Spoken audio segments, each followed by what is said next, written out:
Hoy vamos a hablar de una gran paradoja, una paradoja que duele, que quiebra el alma, que exige que abramos los ojos, porque en el mundo contemporáneo ocurre algo escalofriante. Grandes multitudes marchan por Palestina, exigen justicia, condenan la violencia, pero al mismo tiempo callan ante la muerte de cristianos, ante la persecución silenciosa de quienes simplemente creen en Jesucristo. Este video no es un ataque al cristianismo ni a la iglesia, no es tampoco un discurso polarizado, es un llamado a la reflexión, a que veas que hay una narrativa dominante, muchas voces, muchas causas, pero no todas las voces tienen el mismo espacio, no todas las muertes tienen el mismo eco. Para entender lo que está ocurriendo hoy hay que remontarse en historia. Israel y Palestina tienen décadas de conflicto, guerras, colonias, invasiones, bloqueos, desplazamientos, pero al margen del conflicto geopolítico hay una dimensión humana. Civiles mueren, familias quedan sin hogar, comunidades se rompen. Los últimos años han visto una oleada de manifestaciones y activismo pro-Palestina como pocas veces en la historia reciente. Según algunos datos, el 86% de las manifestaciones registradas en relación con el conflicto Israel-Gaza fueron pro-Palestina. En 2023 y 2025 se han reportado casi 48.000 manifestaciones en apoyo a Palestina en 137 países. En Estados Unidos, para diciembre de 2023, se estimaba que más de 1 millón de personas habían participado en protestas conectadas al conflicto, con más de 2.600 eventos donde la mayoría apoyaba a Palestina. En universidades estadounidenses muchas protestas ocurrieron, decenas de instituciones tuvieron ocupaciones, encampamientos, manifestaciones estudiantiles pro-Palestina. También en París, Londres, Berlín y otras capitales europeas se han visto manifestaciones masivas pro-Palestina. Estas manifestaciones han llamado la atención. Pancartas, discursos, marchas, llamamientos diplomáticos, peticiones de boicot, sanciones. Eso no tendría nada de malo si fuera un movimiento coherente y justo, pero surge un problema. Muchas de esas voces no alzan la misma fuerza cuando las víctimas son cristianos. Ahora, este es el centro de este video, la realidad de cristianos perseguidos en muchas regiones que están relacionados con este conflicto o con regímenes que apoyan posiciones palestinas. Según Open Doors, en el último reporte, 4.476 cristianos fueron muertos en el mundo por su fe durante ese periodo. En ese mismo informe reportan que más de 380 millones de cristianos enfrentan niveles altos de persecución y discriminación en todo el mundo. En 2023 se estimaron 5.621 cristianos muertos por motivos relacionados con la fe. En 2021 y 2022 se reportó que 5.621 cristianos fueron asesinados, 4.552 fueron detenidos y 5.259 fueron secuestrados. En Gaza, por ejemplo, se reporta que al menos 33 cristianos murieron durante recientes enfrentamientos. Muchas viviendas de familias cristianas fueron destruidas. En Medio Oriente, el cristianismo lleva décadas siendo desplazado. En Irak, durante los años del avance del Estado Islámico, muchas comunidades cristianas fueron expulsadas, iglesias destruidas, poblaciones decimadas. Se han documentado actos atroces, iglesias quemadas, conversiones forzadas, violencia, secuestros, destrucción de patrimonios religiosos. Estas víctimas no siempre aparecen en los titulares, no siempre tienen las protestas masivas en Occidente cuando mueren.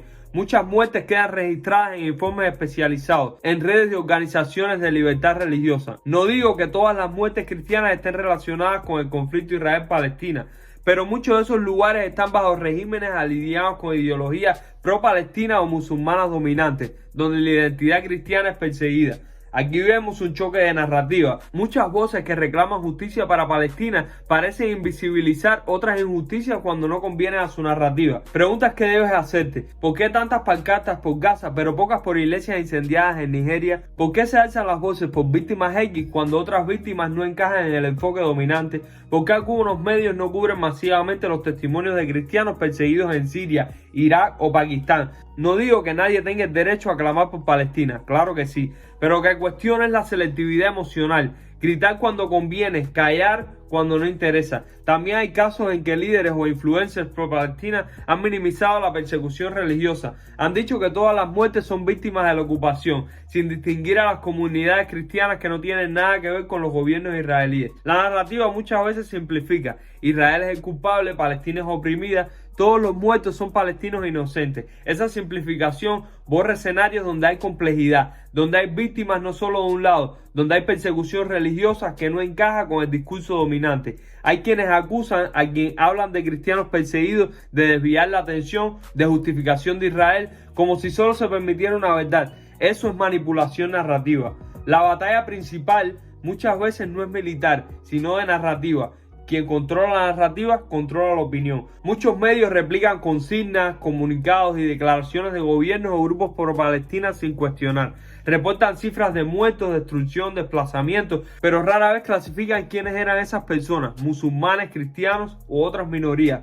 También vemos discursos oficiales que llaman a la resistencia a actos violentos, o que justifican bombardeos como respuesta justa. Se construye un marco donde quien critique eso es acusado de parcial.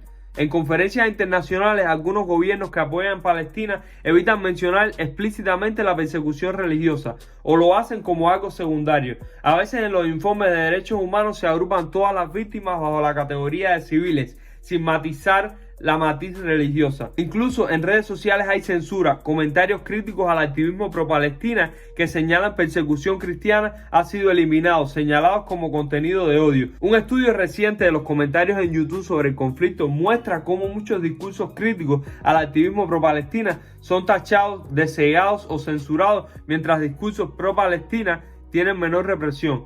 También la inteligencia artificial, algoritmos, tendencias, lo que sube o baja en visibilidad, todo se inclina muchas veces hacia lo que ya tiene tracción popular. Eso refuerza la narrativa dominante. Dentro del cristianismo también hay silencio. Hay iglesias que no dicen nada, pastores que evitan el tema controversial para no incomodar, congregaciones que prefieren centrarse en lo doméstico, lo litúrgico, lo cómodo. Pero ¿qué mensaje da eso? Que algunas vidas importan menos, que algunas víctimas no merecen nuestra voz pública. Tenemos responsabilidad de orar, de informar, de sensibilizar, no para polarizar, sino para que la iglesia sea una voz de justicia para todos los oprimidos, especialmente cuando pocos se atreven. No pido que te dediques a la política, pido que tu fe tenga impacto en la forma en que ves el mundo. Si un hermano cristiano muere por su fe, deberíamos llorar. Si una iglesia es demolida, deberíamos levantar la voz. Si has llegado hasta aquí y sientes la carga, ¿qué hacemos? No te quedes solo con los datos. Aquí hay algunas acciones que podemos emprender. Ora por los cristianos perseguidos en Nigeria, Irak, Siria, Pakistán, Egipto. Ora para que Dios abra ojos, corazones de los que promueven narrativas sesgadas. Comparte artículos, documentales, testimonios sobre la persecución cristiana. Comparte también la otra cara de las protestas pro-Palestina. Lo bueno, lo legítimo, lo humano, pero sin omitir injusticia. Escucha a quienes viven la persecución religiosa, que su voz llegue al mundo. Apoya iglesias perseguidas. No fomentemos el odio religioso. Nuestro llamado es al evangelio, amor, justicia, verdad. Podemos pedir justicia, no venganza. Podemos orar por paz y protección. En tu iglesia predica sobre la persecución religiosa. En redes, que tu voz no sea la de alguien que mira para el otro lado. Cristo dijo que seremos odiados por su nombre, no porque busquemos confrontar, sino porque la verdad confronta. Si tú hablas de Jesús en un país donde Él es perseguido, puede costarte la vida. Pero eso no nos da la licencia para callar donde podemos hablar. Ahora quiero que mires esto. La cruz de Cristo es un símbolo de rechazo, sacrificio y victoria. Él fue rechazado por muchos, también lo serán sus discípulos. Pero Él venció. Él ve, Él juzgará con justicia. El apóstol Pablo escribió: porque no nos ha llamado Dios a la inmundicia, sino a santidad. Y también, y si alguno padece como cristiano, no se avergüence, sino glorifique a Dios. La sangre de los mártires es semilla de iglesia. La muerte de un creyente no es el final de su testimonio. Muchas veces es su más grande proclamación. Dios no está ausente. En el silencio del mundo Él escucha. En la justicia divina Él juzga. En el cielo habrá mártires que no fueron vistos aquí, pero que serán coronados allá. Te exhorto que tu fe no sea cómoda, que tu voz no sea muda, que aunque muchos prefieran ignorar, tú escojas hablar, no con odio, sino con verdad y compasión. Que los ojos que hoy no vieron, mañana puedan ver. Que los corazones que hoy se endurecieron, mañana puedan llorar. Que tu vida sea parte del clamor por justicia para los oprimidos, especialmente aquellos cuya voz ha sido apagada.